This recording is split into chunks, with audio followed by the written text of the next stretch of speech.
मेरे सनातनी भाई और बहनों को मेरा नमस्कार। मैं फिर से नया वीडियो लेके आया हूं आप लोगों के लिए। तो आज हम इस वीडियो में बात करने वाले हैं कि हमारे हिंदुस्तान से हिंदू और हिंदी को कैसे हटाया जा रहा है, किस तरह से अलग किया जा रहा है। मुझे ऐसा लगता है कि आपको ये मेरी बात सुनकर शायद गुस्सा आ रहा हो और आप लोग मेरे कमेंट में आके बुरा भला बात कह दो, लेकिन मैं आप लोगों के कहना चाहता हूँ कि ये बात मैंने कही हुई बात नहीं है, बल्कि ये झारखंड सरकार ने, जो कि हेमंत सोरेन सरकार है, उन्होंने जो JSCC के एग्ज़ाम्स में नए परिवर्तन किए हैं उनके कारण मैं बोल रहा हूँ। अब उस नए कानून में क्या क्या है मैं आपको संक्षिप्त में बताता हूँ। जो JSCC के एग्ज़ाम्स होंगे उन एग्ज़ाम्स में से हिंदी और संस्कृत को बाहर निकाला गया है, यानी कि अब उस एग्ज़ाम में हिंदी और संस्कृत विषय नहीं रहेगा। उस एग्ज़ाम में से हिंदी और संस्कृत को हटाया गया है। अब आप सोच रहे होंगे कि ये बात, इसमें क्या बात है कि हिंदुस्तान से हिंदू और हिंदी को कैसे हटाया जा रहा है, किस तरह से अलग किया जा रहा है, इसमें और उसमें क्या समांतर है। आप लोगों को बता दूं कि हमारे जो आने वाली पीढ़ी है, जो ये एग्ज़ाम्स देंगे, उन लोगों के लिए हिंदी और संस्कृत का कोई भी महत्व नहीं रहेगा, क्योंकि उनको जबकि इसमें एग्ज़ाम ही नहीं देना, इस चीज़ में पास होना या फेल होने से कोई मतलब ही नहीं रखते हैं, तो उनको हिंदी और संस्कृत से, वैसे तो संस्कृत से पहले ही सारे लोग अनजान हो चुके हैं। अनजान क्यों कह रहा हूँ, क्योंकि 99% लोगों को संस्कृत आती ही नहीं, संस्कृत के बहुत कम वर्ड्स भी नहीं आते हैं।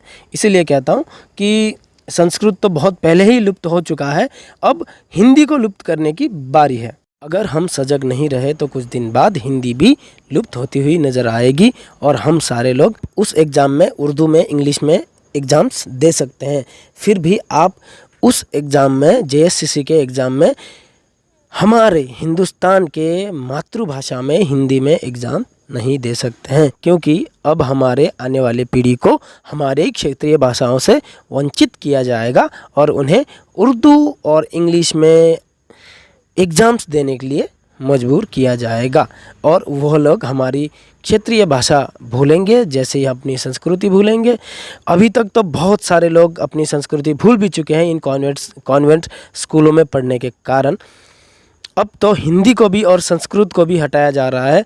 और आप लोगों को बता दूं कि हिंदी और संस्कृत ही नहीं, बल्कि वहाँ की क्षेत्रीय भाषाओं को भी उन परीक्षाओं से हटाया गया है, जैसे कि भोजपुरी, गोड्डा, अंगिका जैसे भाषाओं को उस सूची से हटाया गया है। आप लोगों को पता ही है कि झारखंड पहले बिहार का हिस्सा हुआ करता था, तो वहाँ की बहुत सारी जनसंख्या जो है वो भोजपुरी भी बोलती है, लेकिन भोजपुरी को भी उस सूची से हटाया गया है। इसका मतलब तो मुझे यही समझ में आता है कि हमारे देश से हमारे ही भाषाओं को निकाला जा रहा है। इसका मतलब आप लोग कह रहे होंगे कि हम सामान्य तरीके से उसको इस्तेमाल तो कर ही सकते हैं, इस्तेमाल कर सकते हैं, लेकिन हमारे आने वाले पीढ़ी को उस भाषा की पढ़ाई करना, उसके बारे में जानकारी इकट्ठा करना, उसके लिए तो वह चीज़ इंटरेस्टिंग होगा ही नहीं। क्यों नहीं होगा?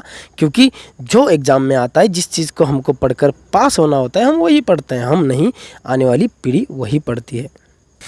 और हमें सिखाया भी वही जाता है कि हमें जो एग्ज़ाम में आने वाला है उसी को हमको ज़्यादा पढ़ना होता है, ज़्यादा रटना होता है। बाकी चीज़ें तो जैसे कि किसी काम की नहीं है। तो मैं आपको एक बात बताना चाहता हूँ कि मेरे पास फ़िलहाल वीडियो बनाने के लिए पर्याप्त साधन नहीं है, इसी कारण मैं ऑडियो रिकॉर्ड करके आप लोगों तक यह बात बता रहा हूं। और हो सकता है कि कुछ दिन तक मैं इसी तरह आप लोगों को ऑडियो बनाकर ये सारी जानकारियां देता रहूं। अगर आप लोगों को वीडियो पसंद आया है तो प्लीज़ लाइक करना, नीचे कमेंट करना और सब्सक्राइब करके घंटा बजाना ना भूलें, ताकि मेरे आने वाले वीडियो की अगली नोटिफिकेशन आपको जल्द से जल्द मिले। फिर मिलते हैं। जय श्री राम, हर हर महादेव। हिंदू भाइयों, शेर बनो, जवाब दो। ना शेर बन सको तो शेयर करो, दबा के शेयर करो।